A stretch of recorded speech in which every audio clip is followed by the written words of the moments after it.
¿Cuál es el lugar de importancia que Dios ocupa en tu vida? Él no solo debe ser importante, debe ser tan crucial que nada más tenga importancia.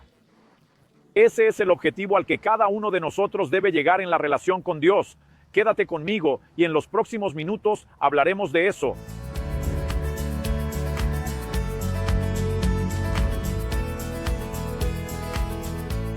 Hoy estoy en Niterói, Río de Janeiro, en la playa de San Francisco, pasando para traer una palabra a tu corazón. Quiero tomar como punto de partida nuestra reflexión la declaración del apóstol Pablo registrada en la carta a los Filipenses, en el capítulo 3, en los versículos 7 y 8, donde dice: «Pero lo que para mí era ganancia, lo consideré pérdida por causa de Cristo. En realidad, considero todo como pérdida por la excelencia del conocimiento de Cristo Jesús mi Señor. Por causa de Él, perdí todas las cosas y las considero como basura para ganar a Cristo». Es interesante que el apóstol Pablo usa un lenguaje que podemos clasificar como material, financiero, monetario, cuando habla de ganancia y de pérdida, cuando habla de ganancia o de pérdida. Y la idea es comunicar un sentido de valor, una percepción de valor. Es evidente que Pablo no está hablando del valor de las cosas materiales, pero él usa un lenguaje conocido y familiar para ilustrar un mensaje que trata sobre valores espirituales importantes. Cuando miramos la declaración de Pablo al decir lo que para mí era ganancia, lo consideré pérdida. Lo que era importante dejó de serlo, lo que antes fue valorado perdió su valor. Es evidente que el apóstol no habla solo de cosas malas o negativas, como pecados cometidos antes de la conversión. Pensaba que eso era importante, hoy veo que no lo es. En realidad lleva a la muerte y destrucción, porque si Pablo hablara solo de cosas malas, negativas, no usaría la expresión que usa al final del verso 8.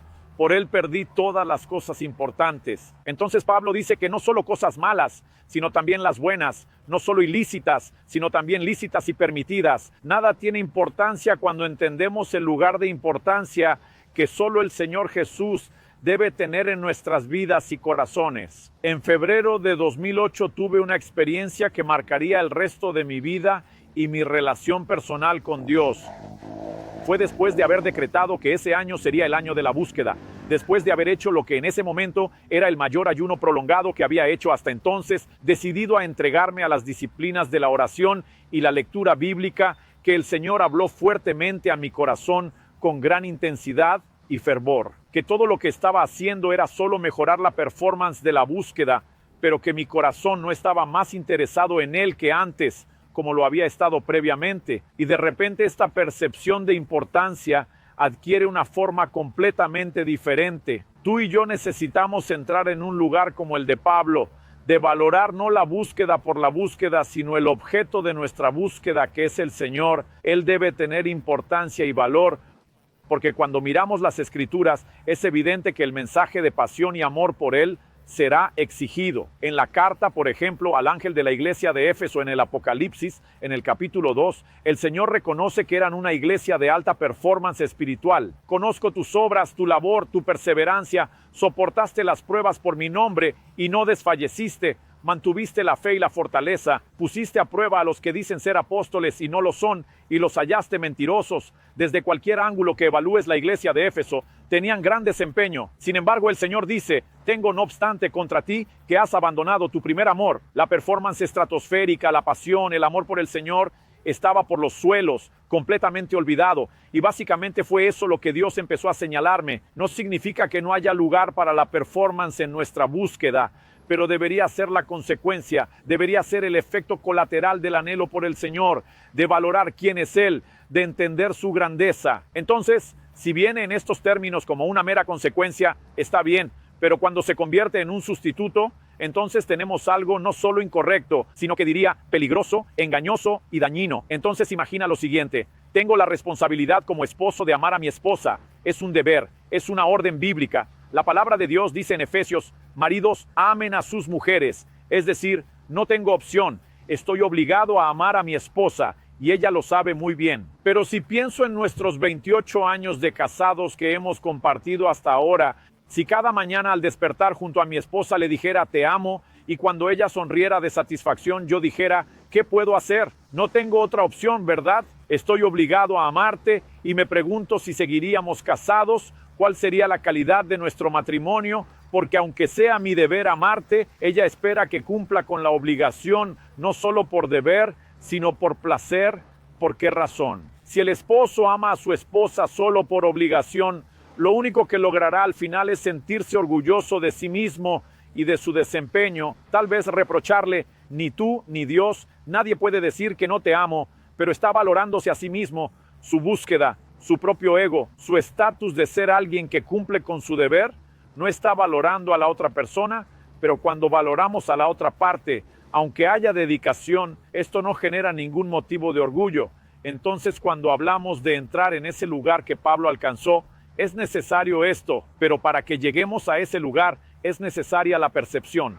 Percepción espiritual. El apóstol Pablo habla de la sublimidad del conocimiento de Cristo Jesús. La palabra utilizada en el griego original y traducida aquí como sublimidad es hiperús. Hiperús habla de algo que sobresale, que se destaca, que se eleva. Entonces, cuando él entra en el conocimiento de aquel que sobresale, cuando él entra en este conocimiento elevado de aquel que es más importante, automáticamente las otras cosas pierden su valor y su importancia. Entonces sí, Dios con todo el corazón es un deber, una obligación, es una obligación. Dios espera que cumplamos el mandamiento, no solo por el sentido de obligación, sino con amor y devoción, sino basado en lo que podemos llamar un sentido de placer en el reconocimiento de quién es Él, del lugar y de cuán extraordinario es poder disfrutar de la propia presencia de Dios. En el Salmo 16:11 la Biblia dice: en tu presencia hay plenitud de alegría, a tu derecha hay delicias perpetuas. La Biblia no solo dice que la medida más completa de alegría está en la presencia del Señor, sino que en lugar de tratarlo como algo subjetivo, un sentimiento etéreo, vago, ella lo presenta en forma de placeres, y tú y yo necesitamos comprender que podemos deleitarnos en el Señor, disfrutando de su presencia, valorarlo por encima de cualquier otra cosa. Por eso tenemos afirmaciones como la de Jesús en Mateo 6:33, busca primero el reino de Dios y su justicia, y las demás cosas serán añadidas. Cuando dice ponlo primero, si miras el contexto, habla de necesidades básicas. No te preocupes por lo que comerán, beberán, vestirán. Él dice pon a Dios antes de tus necesidades más básicas, es decir, las más esenciales. Nada debería ser tan importante para nosotros como buscar a Dios, como establecer una relación con Él. No solo cultivar y desarrollar una relación profunda, sino también preservarla. Eso significa que si tú y yo llegamos a ese lugar donde Dios es más importante que cualquier otra cosa, tampoco queremos negociar eso. Y el cristiano que entiende esto no peca porque su religión no le permite hacer algo. No peca porque no quiere alejarse de lo que es más valioso, de lo que es más importante, de lo que es más precioso. De hecho, lo más preciado, nuestra gran batalla, cuando hablamos de preservar el lugar debido de importancia de Dios, no se refiere solo al pecado. Tenemos un enemigo sutil que muchas veces no parece enemigo como el pecado, que son las distracciones. La palabra de Dios dice que Noé plantó una viña y la cuidó, recogió su fruto, pero se embriagó mientras celebraba. Cuando piensas en la mentalidad de los pueblos antiguos, mirando a través de una lente cultural, no había cosecha sin fiesta. Aquellos que conocían a Dios celebraban ante Dios, y el mismo Dios instituyó la ley de las cosechas, la fiesta de las primicias, una celebración importante, pero los pueblos paganos celebraban a sus deidades, sus falsos dioses. Entonces, cuando la Biblia dice que Noé cosechó, se supone que había una fiesta, y porque él temía a Dios, lo hacía ante Dios, pero al celebrar la bendición recibida, la Biblia dice que se embriagó con el fruto de la misma bendición, y me doy cuenta de que muchas veces nosotros que hemos sido bendecidos por Dios, nos estamos embriagando con el fruto de la misma bendición que Dios nos ha dado y entregado, disfrutando sin medida. Empezamos a celebrar más lo que Dios da que lo que Él es, olvidando su verdadera esencia. Pasamos a buscar más lo que Dios hace que necesariamente lo que podemos disfrutar de su persona y de la comunión con Él. Al entender estas verdades, algunos ajustes deben ser realizados. Existimos para buscar a Dios y necesitamos cuidar que las distracciones no nos alejen de Él. Debemos estar atentos. ¿Qué son las distracciones?